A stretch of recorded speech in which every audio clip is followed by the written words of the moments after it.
And welcome back to Castlegoat and to Gnomoria and to a silver statue being built in the Great Hall. This particular silver statue is a finely crafted one worth 1,950. We don't see that. It seems that when a statue is placed as furniture, it loses the quality string, the description of the quality, but I saw it when it was built and it is a finely crafted one, so that should have helped. I've also begun deconstructing all of these chairs, that's why many of them are facing the wrong way. Now, the musket rounds are complete, you can see them there, and I decided to bring you back specifically just to show you what I was talking about earlier in the previous episode, where I mentioned that selling musket rounds gets you an awful lot of money. Now, we need to find where the musket rounds are in here. Thankfully, we only have 32, so I can just look for the amount of things we've got. There we are. Each one is worth 36, so selling 32 gets you 1,152. That is from one piece of steel. As you can imagine, very, very useful. Let's see, is there actually enough here that I want to buy? I don't think there is even remotely enough here that I want to buy. So let's cut this back a fair bit. Let's take back 17 of them. Okay, we'll take back another 5. There we go. Exactly the right amount. Fantastic. Alright, we'll make that trade, and we'll keep the rest of those steel musket rounds for a trade at some other time now that we've got them. Now, I've going to go ahead and removed the tin statues and the malachite statuette, sorry. I'm leaving the copper there because we're actively mining copper at the moment, so that it's a fairly good resource for us to trade with. I'm sorely tempted to set this place up to make copper musket rounds as well. I think I will, actually, for a trade good. We'll have 5 of them, and I'll limit it to that. We'll see how much I can get with just 5 stacks of 32 copper musket rounds. Now, we are still waiting on the granite tables to be made. We're still waiting on a few things to be made, actually, but I have penciled in a way, the floor plan for the new hall. We're going to have tables and chairs in there, though it's not going to be set as a dining room. It is literally there just for decoration, you know, and if the farmers are out there toiling away in the fields and they want a break, they can pop in there, have a sit down, have a chat, you know. Nice sociable little cottage there above the seed stockpile. But I'm going to go ahead and pause the recording now and bring you back when there is something to report, as I will be spending a lot of my time waiting for things to be done, things to be built, that sort of thing. So I shall hopefully see you soon. And welcome back. As you can see, I've gotten a fair bit of work done up here. We have the beginnings of the cottage for the farmers complete, and we actually have some paths laid down.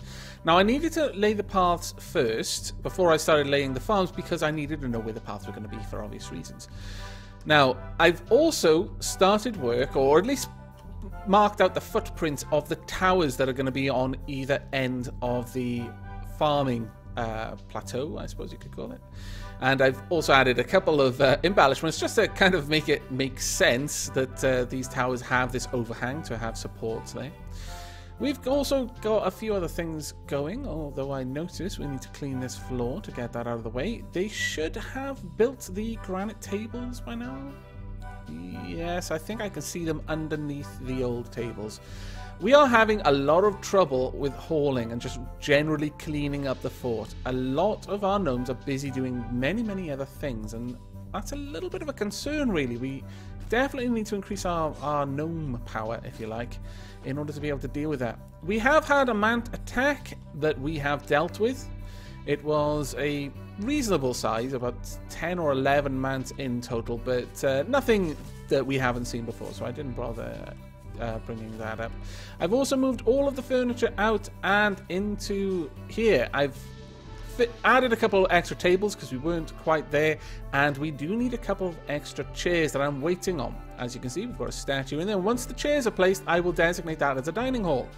But in the meantime, this dining hall needs something else, I feel, and I believe I've made both of them.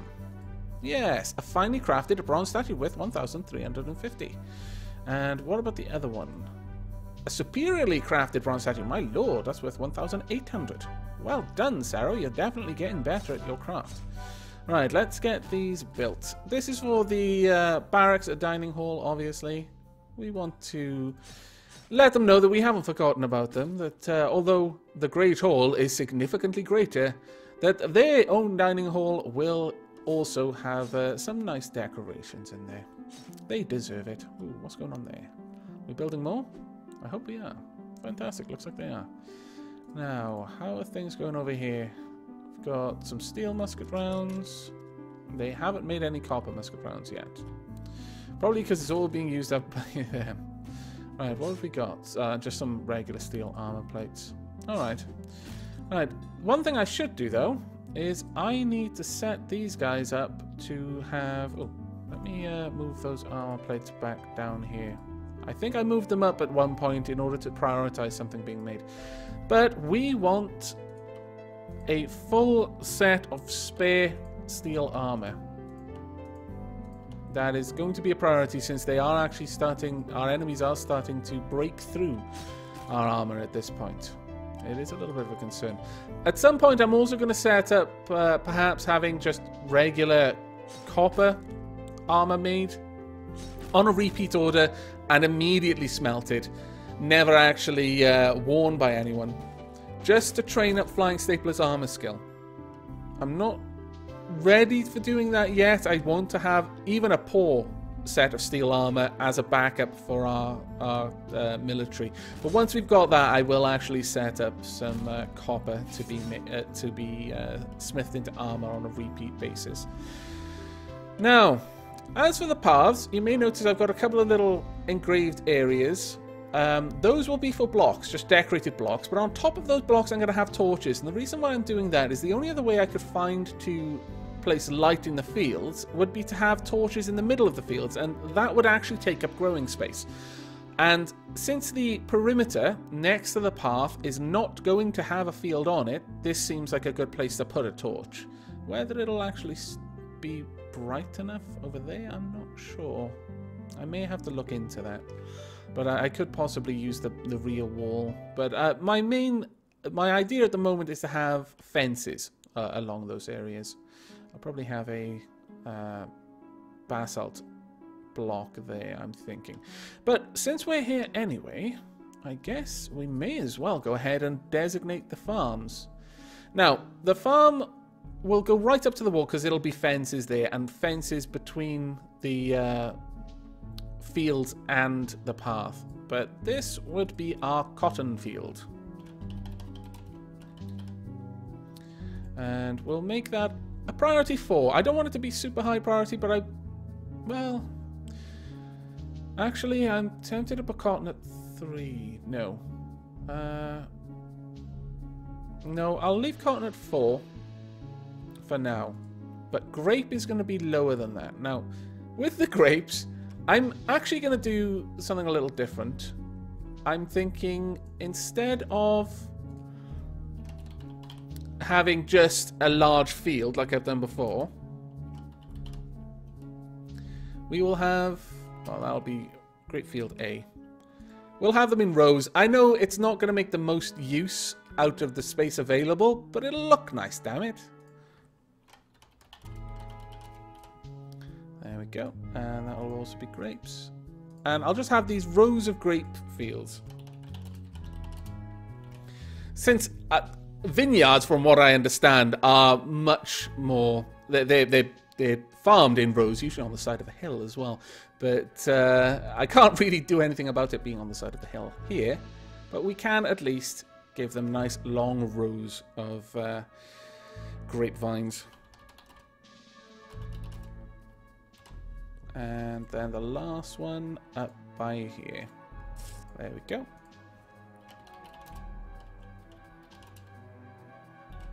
And there's all of the grapes done. Fantastic. Right, now for the wheat field, this is going to be an enormous field. This will be the primary wheat field, and it will just purely be one enormous wheat field. And this will be a priority 2. There we go. So that should get planted before the cotton and the grapes. And the next one will probably be about Yeah, 10 by 6 up to there. And then fence going along there. And then we'll have a strawberry field over there. I think that'll work out okay. So this will be wheat field B. There we are. And that will also be a priority too. We'll have both of the wheat fields on a very high priority. I don't see much point in having one be priority 2, one be priority 3. And the strawberry, that will be priority 3. So the strawberries will be tended before the cotton, before the grapes, but the wheat will be tended first. There we go. Now the thing with the tilled fields that already exist is they will eventually grow, since they've already been planted, but I don't really want that. On one hand, it would prevent me having wasted the seed, but at the same time, I'd rather grass start growing there as soon as possible, because until grass grows there, I'm not going to be able to put the fences in, because I actually want the fences to be on top of grass rather than just on top of tilled soil. And since it won't grow once something is planted on it, I've got to do that now rather than later. And there we go. And that should be all of it. So once they've replaced all of those tilled and planted fields with soil, that'll be ready then for, come spring, for the grass to immediately start to spread. Now, I'm not going to start work on these towers for now. I really don't think we need to get that going at the moment. We can just leave that as is. This will be something that we only really need once we've actually got a ranged squad, and that will take a little bit of time. Though I have noticed that there are a reasonable amount of people with some decent skills with ranged weapons, despite never having trained, so we might not be that far off having an operational squad. But once we're at the 8th day of winter now, so we're past halfway. What I'm thinking I'm going to start doing is when the season change comes and I swap the squad who's training, we'll actually take a look at the skill of the squad that's coming off training, so that we can see how they're coming along and keep a check on things. Now, there we go. I like it. I like the color, and I like the sort of blocky nature, but at the same time, it just looks dappled and rough. If it was like some sort of, I don't know, like a panel carved into it, a nice smooth panel, it would look fantastic. And I can't imagine that the gnomes lack the ability to carve their tables or simply to smooth them out. That is the only thing I dislike about the stone tables, is that they look rough. Same with the chairs, really. I mean, the lack of embellishments, in a way, is kind of nice. You're sort of practical. But that sort of dappled pixels there make it just look like it's rough, and I can't imagine it would be very comfortable to sit on, and that is a bit of a problem. But that is what I've been working on up to now. We've got an enormous amount of wool just stacking up down there because it looks like they haven't got anywhere to store it. As far as food and drink, let me move the text onto a dark background. We've got plenty of prepared meals and loads of prepared drinks. We are not hurting for that at all. Bandages are going down, but they're only going down because I don't have it set up to... Ooh, what have we got? Ooh, two-headed ogres. Okay, this is going to be an interesting fight. Got one steel... No, possibly two steel equipped. Right, one sword, axe-wielding, steel-equipped goblin there. What about you? Okay, iron, axe, and shield. Okay, we've got a reasonable amount of people here. Quite a lot. We've got one fighter, 3 soldiers, I believe. 2 two-headed ogres, and 5 raiders. Okay, time to get that bell rung. Rings the alarm. And since they're here, we'll just take you off training, so you'll immediately ring the bell. Fantastic. Right, get straight back to training, please. And same down here. We'll get the Gory Knitters and the Watch Fortification also training. I'm going to bring everyone down here now. Cloaked Baths and the Boned Knifers of Martyr, but I don't have a guard station for the Hobbling Oars of Leek. Oh no! I may have to address this. Oh, actually, what I can do is I can put Poisonous Ancients up there, and then the Hobbling Oars of Leek can go train there. There we go. Actually, I'll swap them around since I'm fairly sure the Hobbling Ores of League don't have very many people in them. That would have been Boned Knife of Martyr. There we go. That should get everyone into position. Right, we want everyone training in their equipment right now. Chop, chop, chop, chop, chop. Don't just hang around in there, please. I really need you guys down here. Like now. Right away, please. Oh my goodness. Why are you not training? I don't approve of this. Let me just double check. You're set up for Goblin Slaying. You're set up for Disarm. Goblin Slaying has you wearing all leather. Alright. I'm not sure why they're not heeding the call to arms, but I really wish you would, because this is going to get a bit frightening. Okay, good, good, good. Everyone is hanging back with that guy. We'll kill the raiders first, and that may give the rest of our squad a little bit of time to arrive. Alright, we should be able to easily destroy these guys. Let everyone else bunch up there as they get equipped. Why aren't they responding fast enough? That's a little bit of a concern, honestly, because that is a very large attack force. Those ogres, the 2 ogres by themselves, have phenomenal amounts of firepower. I'm very, very concerned about that. Okay, we've spotted everything. Okay, they are joining the fight. What on earth are you doing? Sir Prancy? Really? Did you go off to eat something? Sir Prancy. Bad military. Okay, let's get everyone else to wade in and fight these ogres. We need them dead right now. Right now. Okay, let's go. We're going to leave it on play for now. Bronze hand axe has become legendary. Fantastic news. Let's see whose it was. Elzendorf, are you wielding the legendary? No, you're not. You're wielding Curse Hawk, though. What about you, Troll of Reason? The hand axe of... Well, unless you intend to cut someone's heart out with that hand axe of spoons, I'm not sure that's a very good name. If you do intend to cut someone's heart out with it, though, well done. Props. However... Now... Oh, wait. What's that? Who's that without an arm? Okay, it looks to be Sheilab, I think. Wielding the Putrescent Shriek.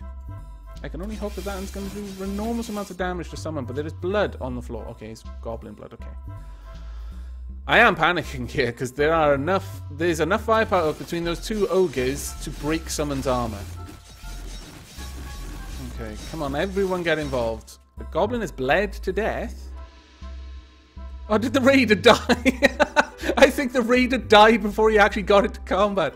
He was hobbling along for so long and then finally gave in to a loss of blood.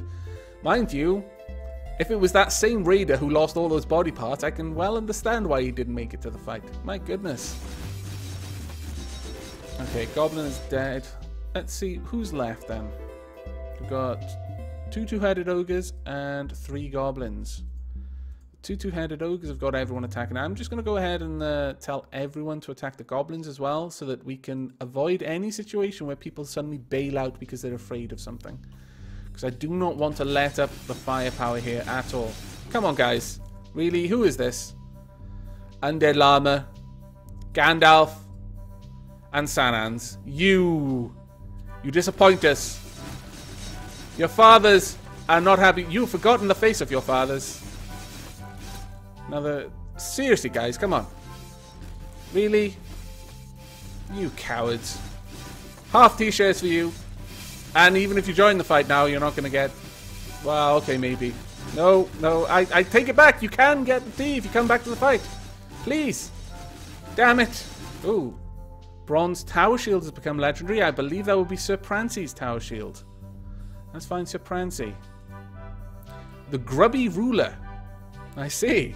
5,184 worth. Very nice indeed. A lot of their weapons are becoming legendary.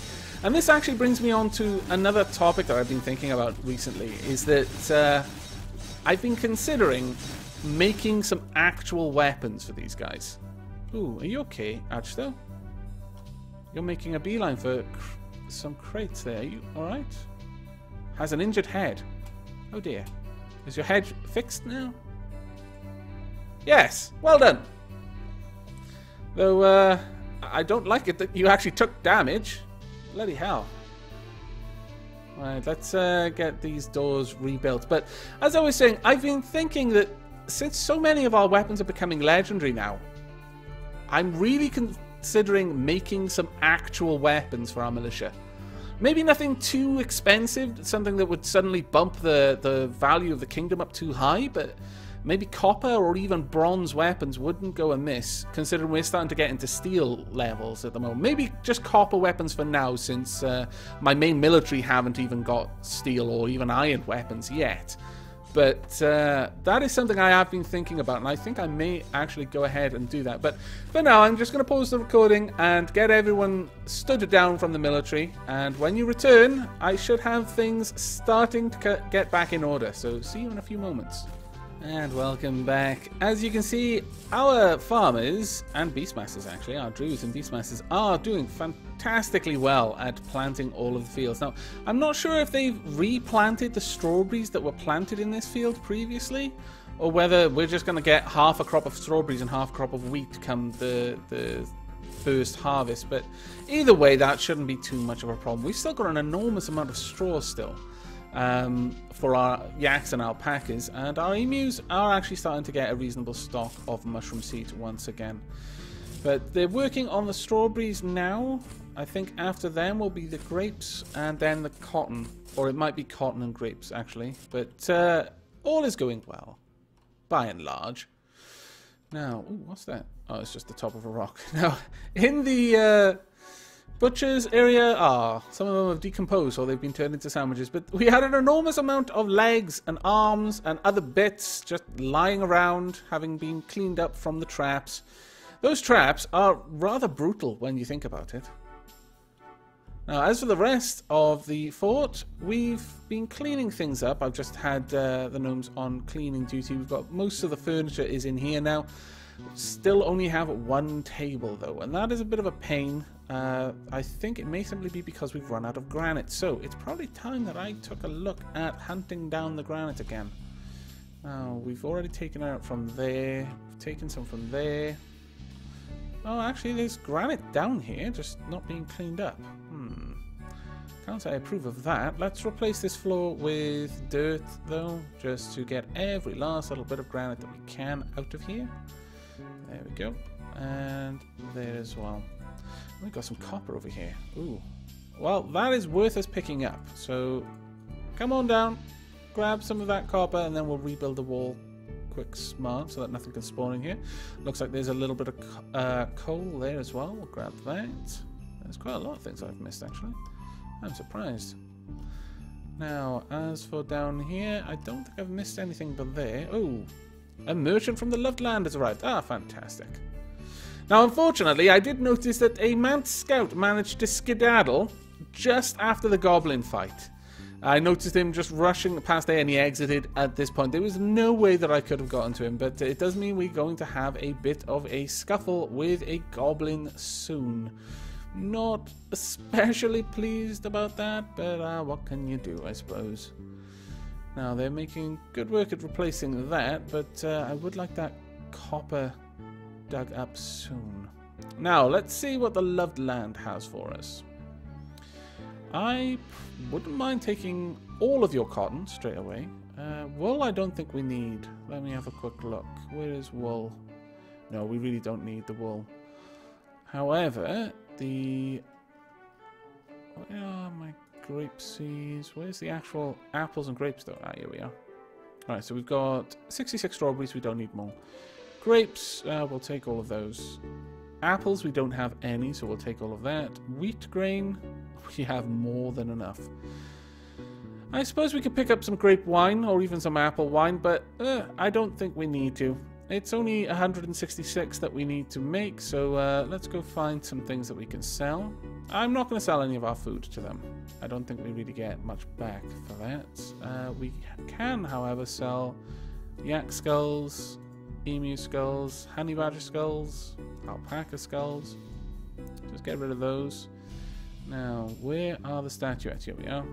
We won't have to sell very many of these at all to make up what we need. My lord, 43 emu statuettes? Ye gads. Oh, well, we definitely don't need that many. We'll sell 5 alpaca statuettes and let them have 4 gnome bucks worth of profit. There we go. Now, that cotton should help a lot. In fact, I'm sorely tempted to just not have any of that go to the leather worker, but at the same time, I really do like them working on getting everyone in the fort equipped in leather. Though you will notice that people are moving just a little bit slower than they used to. You don't notice it at the very, very upper levels of nimbleness. For example, Aavak, you can barely tell that there's any difference at all. But with the slower gnomes, you notice it quite a lot. The ones who are already a little bit slow on their feet. So this is already starting to have an impact on how much work is getting done. And that is a little bit of a concern. I wish that they could train their armor skill, but that isn't in yet, unfortunately. It is. I think Robobob is trying to figure out a way to implement that in a convenient way, in a nice sort of elegant sort of way, and how it would train. But right now, the answer has eluded him, and thus it still does not work. But our farms are coming along very well, and I think this is a good spot to wrap things up. It has been a very, very long time since we envisioned, hello love slave merchant, envisioned having this large raised farming area. We've been working on this for almost as long as Castlegoat has been a kingdom, and it is finally more or less finished. I mean I'm happy enough to call this finished now, since functionally it's done. We still need to work on the tower. We need to roof off the cottage, add a little bit of furniture, also roof off that tower there, and then we will be finished. It will be complete. Now, the next large project, I mean, obviously the gatehouse is going to be the very next project that we work on, but the next large project will probably be an area specifically for groves. And then I might repurpose these into more fields. But what I'm thinking is some sort of bridge coming over here. This would be some sort of channel. I might even try to encourage enemies from one side of the map to have to walk through here at some point. But have some sort of bridge connecting 2 areas, and then have another large flat area where I would grow trees. But that is probably very far away. I'm not going to start work on that until I've got the gatehouse done. I'm not going to start work on... and once the gatehouse is done, I want to get the rest of our industries, or at least most of our industries, indoors. So that means building up more, and also getting everyone into rooms. My lord, so many people still sleep in the dormitory. But that is it for now. So in the next episode, we'll probably be finishing off the farms and maybe even starting to look at the gatehouse, but we'll have to see. I do hope you've enjoyed this one. I hope you'll be joining us for the next. But until then, and as always, do take care.